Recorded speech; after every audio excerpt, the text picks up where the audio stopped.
Hey everybody, Eric here in the garden.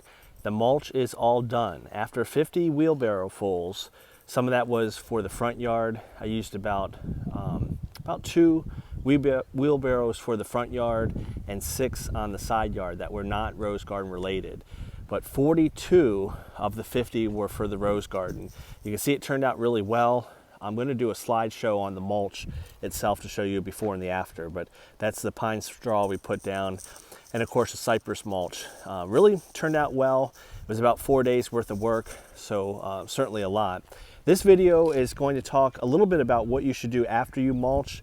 You want to check on a few things, and I noticed some rose buds in the garden. I want to talk about some maintenance you can do as you go forward.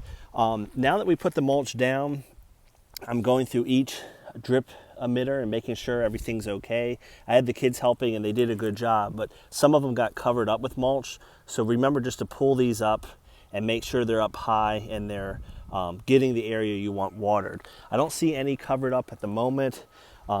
Here's one actually that was accidentally covered up. So you want to go around your drip system, pull the emitters up, maybe even pull the mulch back a little bit from some of these areas just to make sure everything's working fine. So once you're done your mulch, just make sure you do that added maintenance of inspecting each drip emitter if you've got that, so that you're not messing up your watering down the road.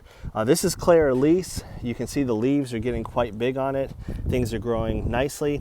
The one thing I do here in the coming weeks, I don't know why this happens. It seems to happen to me down here more than it did up north. Sometimes I'll get a bud. You can see that bud there on a really short stem. This stem is only just a couple inches long, if that.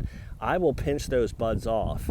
If you want a flower, leave them on, but I'd rather pinch that off, wait for the buds to develop on sturdier stems for rose shows and cuttings for neighbors.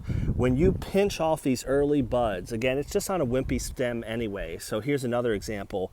There's the bud, and this stem is just really short. So I'm gonna pinch those off. I know you might say, wow, those are your first flowers, but what you're doing, you're allowing the plant to focus on developing the roots, the leaves, and longer stems going forward.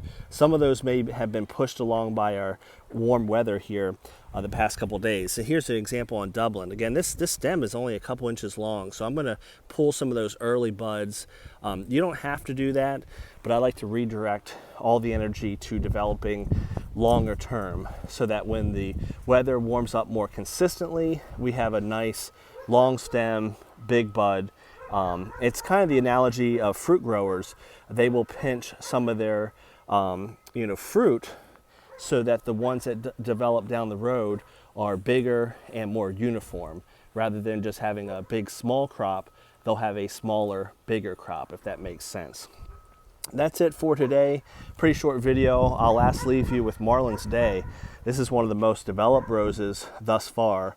No buds on it yet. Well, here's a bud, and this is another example. Again, this is, I don't know why this happens, but this is one of the shortest stems I've ever seen and a big bud on it. So I'm gonna pinch that off and try to send some of the future growth and energy of the plant to developing the bush overall. But things are looking good. I'll have a video update on what these 2 pots are.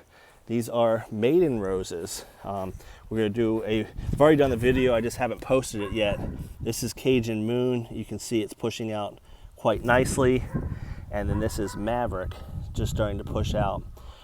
We'll do a full video on those maiden roses, what that is. So hope you enjoy the mulch and how it looks. We'll do a slideshow on this and add a little music to it and make it a little bit more viewer friendly. Hope everybody's doing well.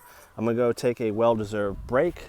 As I said, 7 cubic yards of mulch over 4 days. That was quite a bit of work, but it looks good, and hopefully this will last for a couple years with just having to freshen it up year to year and not adding quite as much in future years. Have a great day, everybody.